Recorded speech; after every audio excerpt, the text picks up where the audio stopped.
Thank you. My talk is about importance of diabetes, hyperglycemia management in the CCU.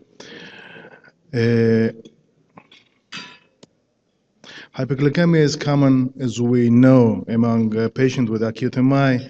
It affects patients with and without established diabetes mellitus, and we don't already know when the patient are admitted if they are hyperglycemic or diabetic.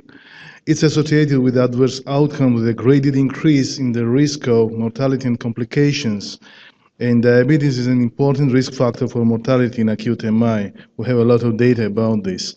One of these slides, you can see that patients with diabetes or history even are at less risk than newly discovered hyperglycemia patients in terms of inpatient mortality. And one of the studies that was done by our group, we showed that fasting glucose influence STEMI 6-month outcomes in primary PCI. Mortality is even high in the group of mildly hyperglycemic patients. So our case is 70-year-old woman which was admitted with non-ST elevation myocardial infarction with complicated previous medical history. She is type 2 diabetes mellitus, insulin treated, but quite good compensation. Her last hemoglobin A1C was 7.2. A few weeks ago, she underwent cabbage in 1994 with catheterization in 2007, fixed Lima-12A anastomosis stenosis and mid-RCA stenosis by BMS. She has chronic renal failure. She is in pre-dialysis unit or hospital.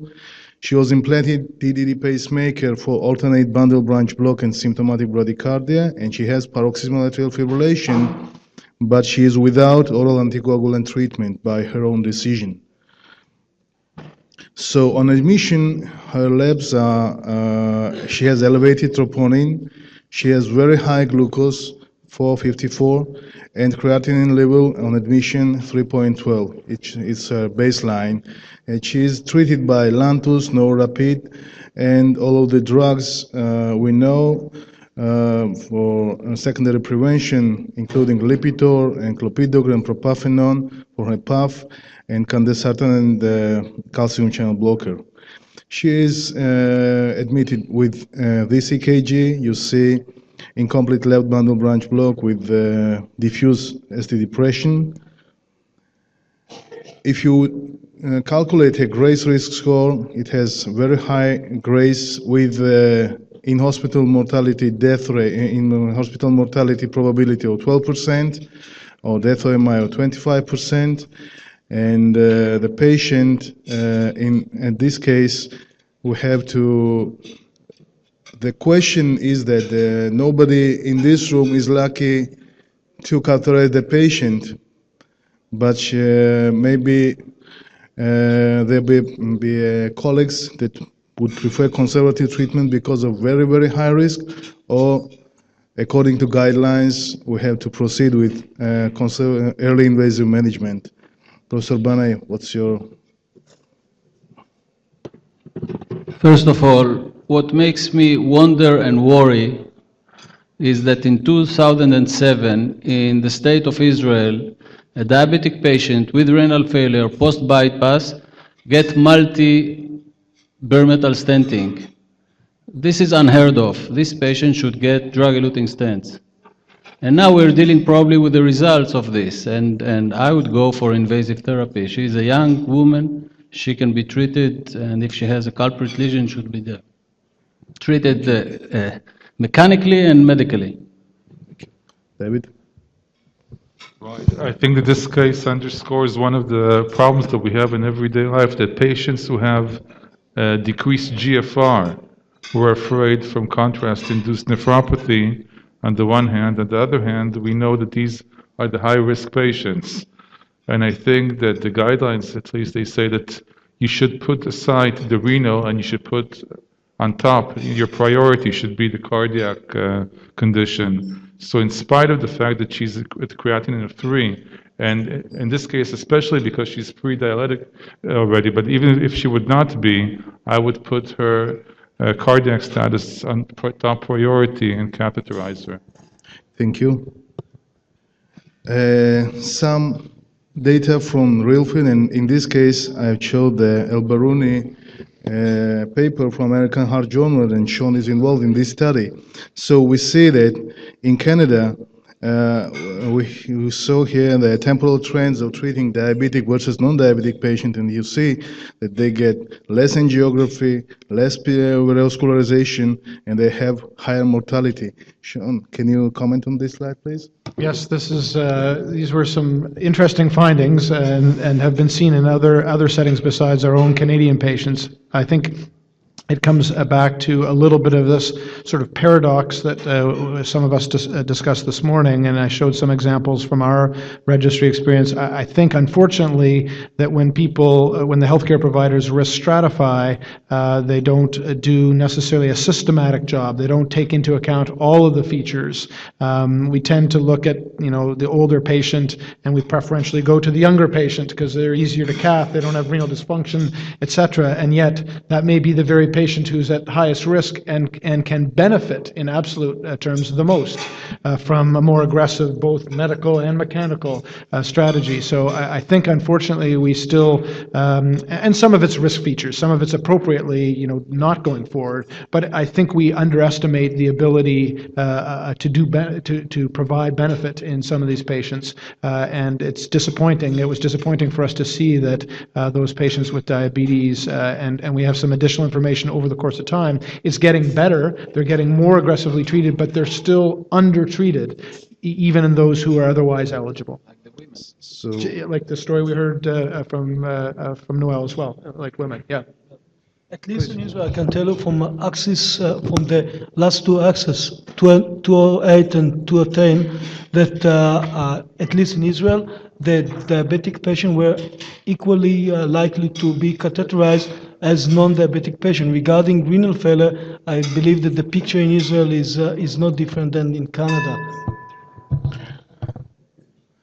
So if you look at European guidelines for this patient, early disease strategy or less than 24 hours is recommended.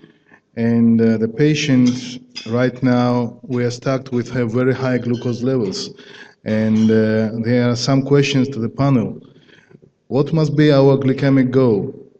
To take her to very normal glucose range from 140 to 180, or it doesn't matter, the patient is in very high risk and there is no time to compensate the diabetes. Shlomi, what do you do in your unit? I would go for something between 140 to 200. I don't think that we can disregard the glucose level in patient with ACS just because she has high-risk ACS. On the other hand, we know very well that in the past we exaggerate with our attempt, and actually it was deleterious to the patient to reduce the glucose level to about 100. So I think now a reasonable goal would be 140. My answer would be that we have no idea what the right answer is. I think that at the moment we don't know how to manage diabetic patients. We don't know what's the target. We don't know what's the best means to achieve this target. So I think that anything that we would say at the moment would be a guess. I would just send the patient to the cath lab as soon as possible because she's a high-risk patient. But in terms of the goals of treatment, I would probably not strive for 80 to 110. I would probably go to 140 to 180, but this is not evidence-based at all. So probably less is better.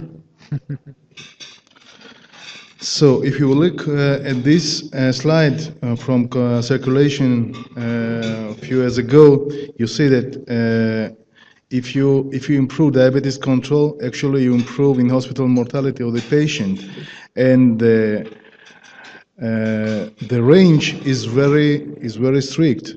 You have to be between 90 and 140, but and another data we have that post-admission glucose levels are correlated with mortality. Higher the glucose levels, mortality is higher too. And in the study from the same group, glucose normalization after admission was associated with better survival in hyperglycemic patients, whether or not they receive insulin therapy. And we have some data from GRACE registry too about this, but where we face the problem of hypoglycemia, that in terms of better glucose control, we can increase again mortality. So it's double-edged sword to control diabetes. In this case, we can complicate the patient with hypoglycemia and even increase mortality. So recommendations are very vague in guidelines, existing guidelines. We should avoid both excessive hypoglycemia and hypoglycemia too. This is a guidelines recommendation. And the second question to the panel is how to achieve this goal: intensify, increase subcutaneous insulin regimen, or to go directly to intravenous continuous insulin. Sean, what's your? I agree with Professor Hastai that the challenge is despite the nice observations that you've outlined, we don't yet have good randomized clinical trial data to show us that achieving those more, I'd say, aggressive targets truly lead to better outcome. We know that there's a cost to trying to be more aggressive, the hypoglycemic episodes. Right now, I think this is why the practice is quite variable. We have very little, we have guidelines, but they're based on very little in the way of evidence. So I think we probably try to find a middle ground. I think we would probably think either of these options is intensifying. I think is reasonable based on I think what her original glucose was. I think, but not being overly aggressive because we don't want to drop the sugar too much, and because we're not absolutely convinced that it's going to make a difference in their outcome. So I know I'm sitting on the fence, but I would take sort of a middle ground. I worry a little bit about the intravenous continuous infusion, so I would probably go with the first option, but I would want to try to intensify her in treatment to some extent. Professor Bane, do you accept the patient with 454 glucose in your cath lab, even in this case? Only if it's a life-saving procedure. I try first to control it and then take her when she's stable. Thank you. So indications for intravenous insulin infusions, according to endocrinologists, is one of, in this case, is very poorly controlled diabetes, despite insulin treatment, and guidelines of diabetologists consider it in any ICU patient with hyperglycemia, and they define hyperglycemia more than 180 milligram per deciliter. In this case, I remind you, the patient has 454 glucose, and she was treated on the chronic basis by Lantus and no rapid. And Lantus, I remind you, is the basal insulin that works about 24 hours, and it can control quite in good way the patient glucose. But remember that patient was in very serious stress of chest pain and acute MI, and she was decompensated in this case. So one of the insulin protocols we can use, and we have plenty of protocols available. You can use one of these approaches to give bolus of insulin IV and to initiate drip and monitor blood glucose every 1-2 hours, and to take glucose by 50-75 milligram deciliter per hour. And again, we have no idea about what's better thing to do, how much to decrease the glucose, what must be the tempo of this decrease, and when to feel more comfortable to take the patient to the cath lab. In this case, patient status was stabilized on the next day with blood glucose levels about 180-200, and she was referred to coronary angiography. And the team that performed angiography is here, Hannah and Abed. They categorized her. This is the case. She had an instant restenosis, focal instant restenosis in right coronary artery, and it like this after PCI, and complicated lesion in her native circumflex artery with 2 lesions. It was fixed by DES stents by radial approach. So we know that elevated peri-procedural glucose is an independent predictor of survival in PCI patients. higher is glucose, and we have more complicated, worse survival in this patient. And after admitting the patient back to intensive care unit, we had to convert her to subcutaneous insulin to take her back on her regular regimen. And there are many protocols, again, how to switch in these situations. And we know that IV insulin infusion under basal condition correlates excellently with subsequent subcutaneous insulin requirement. And this graph shows us that glargine, lantus insulin can control the patient with the addition of prandial insulin. We can control excellent the patient, and we have to remember that on the one hand, it's very important to optimally control glucose levels before and after cardiac authorization. If possible, reaching hemoglobin A1C about 7.5. Again, it's only expert opinion. It's only and we do not know exactly. All of us have seen the recent publication from retrospective data of acute heart failure patients that show that if you go less than 7.5 hemoglobin A1C, even you can deteriorate the prognosis of the patients with acute heart failure, and maybe it's the same thing for acute MI patients. And in patients receiving insulin therapy, we have to remember that prevention of hypoglycemia is of particular importance, since hypoglycemia itself increases the risk of arrhythmia and ischemia. So clinical gaps in knowledge.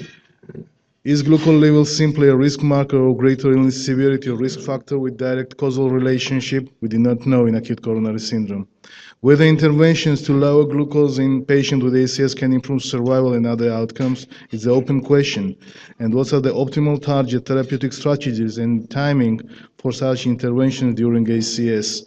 Again, the question and promises probably are in new drugs, GLP-1 antagonists, more physiological insulins, maybe continuous glucose monitoring can help us in terms of preventing hypoglycemia, and we urgently need large international well-designed trials in the field of acute coronary syndrome and diabetes. Thank you.